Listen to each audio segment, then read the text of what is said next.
Assalamualaikum warahmatullahi wabarakatuh. Perkenalkan, saya Nareta Faizar Dani dengan NIM D1A 023011 asal Banjarnegara. Perkenalkan, nama saya Aldi Muhammad Al-Farisi. NIM saya yaitu D1023272. Saya berasal dari Ciamis. Perkenalkan, saya Suraya Bagus Putila dengan NIM D1A 023146 asal dari Banyumas. Perkenalkan, saya Jadi Rahmat dengan NIM D1A 023 Saya berasal dari Kebumen. Pada kesempatan kali ini, kami akan menjelaskan tentang Pancasila sebagai sistem filsafat.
Pada dasarnya, sistem filsafat adalah ajaran-ajaran tentang kenyataan yang saling berhubungan. Jadi, sistem filsafat adalah kesatuan bersifat organis dan komprehensif yang dimaksud untuk mencapai suatu tujuan. Secara umum, setiap sistem filsafatan ini memang mencerminkan pandangan suatu kelompok atau suatu bangsa.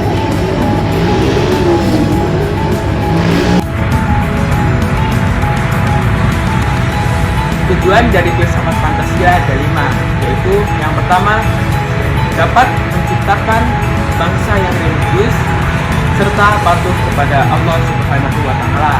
Yang kedua, menjadi sebagai bangsa yang menjaga ketentraman dan keadilan baik secara sosial atau ekonomi. Yang ketiga, menjadi bangsa yang saling menghormati hak asasi manusia, mampu dan dapat berada di dalam kaitannya HAM dengan nilai Pancasila sebagai dasar negara ini. Yang keempat, mampu menciptakan suatu bangsa yang tinggi nilai demokrasi. Dan yang terakhir, menjadi negara nasionalis serta cinta terhadap tanah air Indonesia.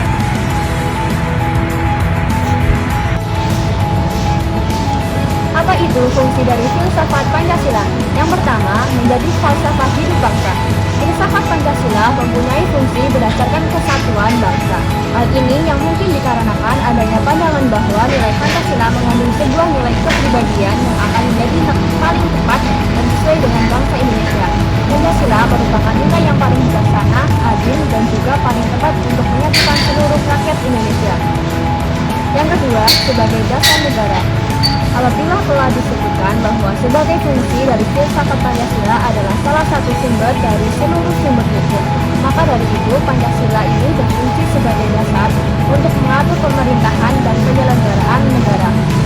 Semua yang ada di dalam kehidupan berbangsa, baik rakyat atau pemerintah, serta wilayah maupun berbagai aspek negara lain, juga harus didasarkan pada asas Pancasila. Yang ketiga, sebagai pandangan hidup bangsa Indonesia.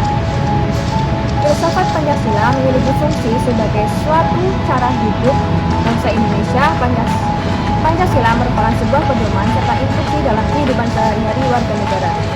Yang keempat, seperti perjanjian luhur bangsa Indonesia.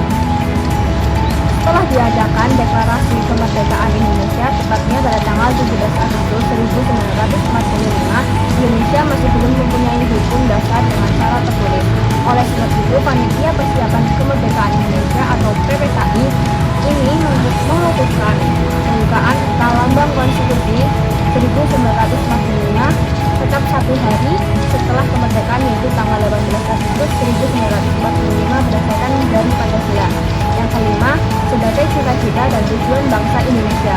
Idealisme bangsa mengacu pada Pancasila. Pada pembukaan konstitusi 1945 yang telah jelas berisi unsur Pancasila yang merupakan bentuk dari tujuan juga ideal bangsa kita Indonesia, yaitu untuk menciptakan masyarakat yang adil serta sejahtera.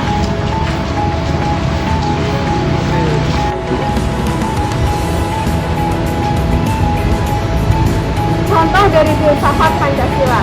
Adapun contoh dari berbagai filsafat Pancasila adalah sebagai berikut. Yang pertama, menjaga toleransi. Karakteristik dari filsafat Pancasila yaitu monodualistik dan monopluralistik. Filosofi Pancasila ini yang dapat diterapkan dalam kehidupan untuk menjaga rasa toleransi antara perorangan serta kelompok, menjaga kerukunan umat beragama. Warga negara Indonesia diwajibkan menganut satu agama kepercayaan dan tidak membenarkan seseorang yang tak mempercayai adanya Tuhan. Agama di Indonesia beragam dan setiap warga negara dibebaskan untuk menganut sesuai kepercayaan masing-masing dengan saling rukun dan menghormati perbedaan. Yang ketiga, penyelenggaraan negara sesuai dengan nilai ketuhanan. Pancasila ialah dasar falsafah negara Indonesia. Untuk sumber nilai di negara Indonesia termasuk juga nilai dalam pelaksanaan suatu negara. Pancasila sebagai dasar negara seperti pada poin pertama, ketuhanan yang Maha Esa menjadi nilai ketuhanan bagi seluruh warga negara. Yang keempat, mentaati dan mematuhi peraturan yang berlaku.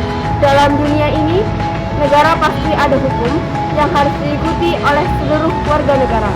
Pancasila yang merupakan dasar negara ialah induk dari sumber hukum serta nilai yang berlaku di negara Indonesia. Jadi seluruh warga negara Indonesia harus mematuhi peraturan yang berlaku. Bukan hanya hukum tertulis, namun nilai serta norma yang berlaku pada komunitas yang tidak tertentu. Yang kelima adalah mengungkap dan membela negara. Sebelum merdeka, para pahlawan yang berjuang membela negara ini, sekarang warga negara yang diwarisi kemerdekaan tidak seharusnya berpartisipasi dalam hal membela negara, seperti tidak melakukan pelanggaran aturan, menjadi generasi yang mencintai tanah air, menggunakan produk dalam negeri, dan menciptakan inovasi serta kreasi untuk negara Indonesia.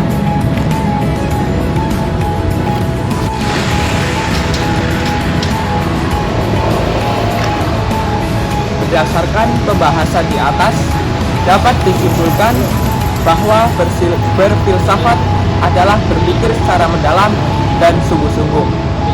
Sedangkan Pancasila sebagai sistem filsafat adalah suatu kesatuan bagian-bagian yang saling berhubungan, saling bekerja sama antara sila yang satu dengan sila yang lain, yang bertujuan untuk dan secara keseluruhan merupakan suatu kesatuan yang utuh yang mempunyai beberapa inti sila, nilai dan landasan yang mendasar.